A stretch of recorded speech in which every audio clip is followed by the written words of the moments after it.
Hello, welcome to the latest breaking news. In this video, you will see important news on use of trending and breaking. Please like this video, subscribe this channel. The WNBA superstar Caitlin Clark has long had ties to Kansas City, but nothing like this.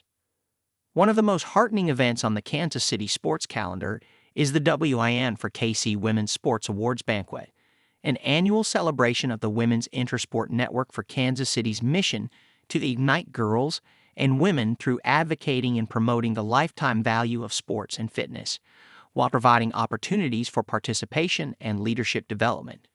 For the event understood to be the nation's largest luncheon celebrating National Girls and Women's Sports Day, I've urged friends from around the country to attend because it always delivers an uplifting, thought-provoking program highlighted by remarkable speakers.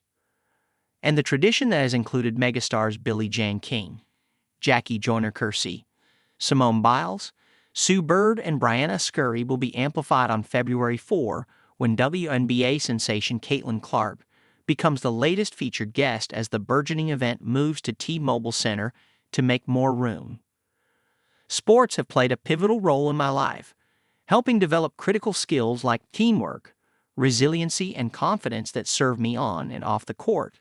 Clark, the WNBA Rookie of the Year and NCAA Division I career scoring leader, including men and women, said in a news release. WIN for KC are incredible champions for creating opportunity for girls and women through sports, and I'm excited to join them to celebrate those that are making an impact. The impact is particularly notable this week as Kansas City prepares to play host to the National Women's Soccer League title game at CPKC Stadium, which opened earlier this year as the world's first stadium purpose-built for a women's professional team, and as the ownership group of the KC Current pursues a WNBA expansion franchise. We wanted to find someone who really was the whole picture of what the women's sports movement is right now and also what Kansas City is right now, WN for KC Director Taylor Oberstedt said in an interview with the Star on Monday. Added Kathy Nelson, CEO and president of both the Kansas City Sports Commission and Visit KC. She's an exclamation point for us right now. When you think of the power behind WN for KC, the Sports Commission, Kansas City in general, no matter where we go throughout the world right now talking about Kansas City, people know us. And for her to say yes to this means she knows the power of Kansas City and the power of Kansas City supporting women in sport. I don't think she would go out of her way to do this if it weren't for the passion our city has in supporting women leaders and supporting women's athletics. And I think she knows that, and she sees that. Before her mind-boggling career at Iowa and becoming the Indiana Fever selection at No. 1 overall in the 2024 draft, Clark grew up less than 3 hours away in West Des Moines, Iowa. She has so many ties to us, Oberstedt said.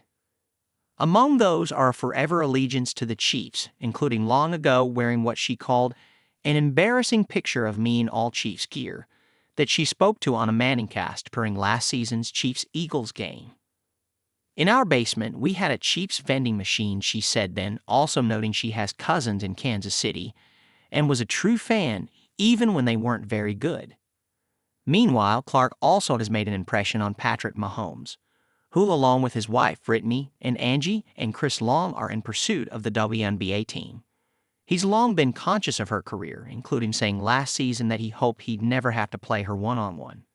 Because she'll be for sure putting buckets on me, he said, smiling at a pre-Super Bowl news conference.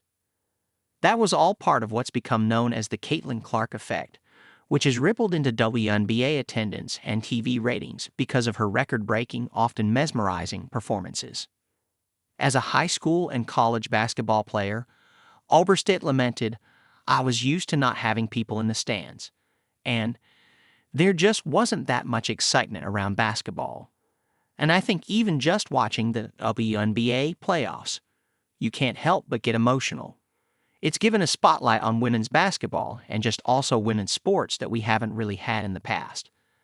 I think we're finally getting the acknowledgement we deserve as female athletes, which just translates to so much more. One way or another, it might also translate to more impetus for the WNBA movement here.